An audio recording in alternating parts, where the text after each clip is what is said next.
مساء الخير حبايبي، شلونكم؟ عظم الله اجوركم.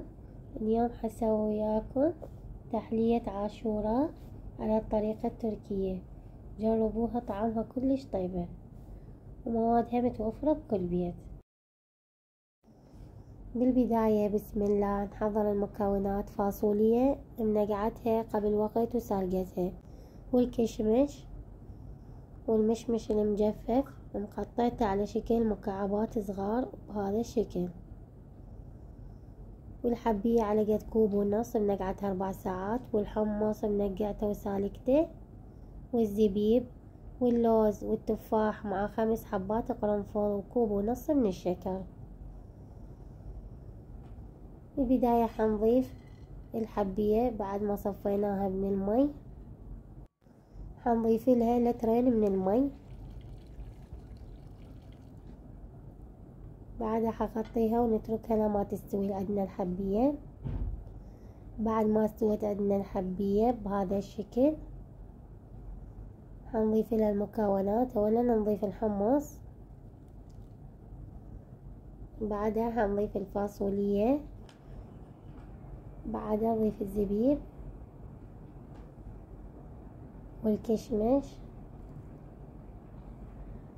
والمشمش المجفف، واي اضافة ثانية تقدرون تضيفون حسب ذوقكم.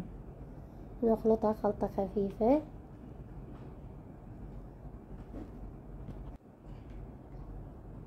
بعدها حنضيف لها التفاح، خليت لها 5 حبات من القرنفل تعطينا نكهة، خليها بالوسط ونغطي ونتركها تقريبا 15 إلى 20 دقيقة. بعد 20 دقيقة حنرفع التفاحة، نعطيها خلطة خفيفة.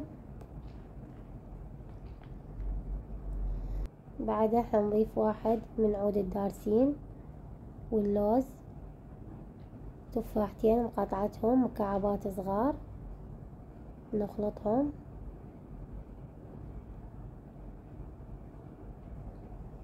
بعدها حنبرش عليها قليل من قشور البرتقال يعطينا نكهة وطعم.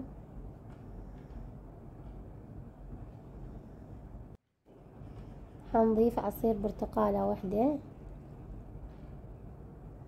ونضيف اخر شي شكر كوب ونص، شكر حسب ذوقكم تريدوا اقل اكثر.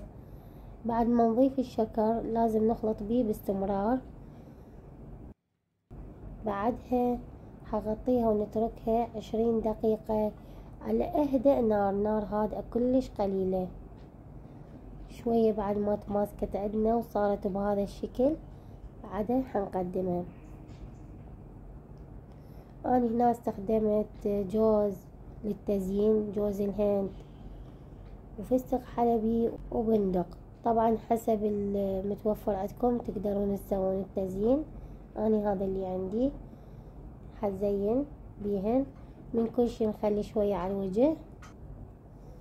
وأنا هنا استخدمت كاسات كبار، تقدرون تستخدمون كاسات أصغر تطلع تقريبا على قد 25 كاسة أو أكثر. أنا هنا كاساتي حيل كبيرة ذني، قياسهن مو صغار. وهذا شكلها النهائي بعد ما خلصناها. جربوها كلش طيبة وتنفع للتوزيعات بهذا شهر محرم. واقولكم سهمكم العافية، مع السلامة.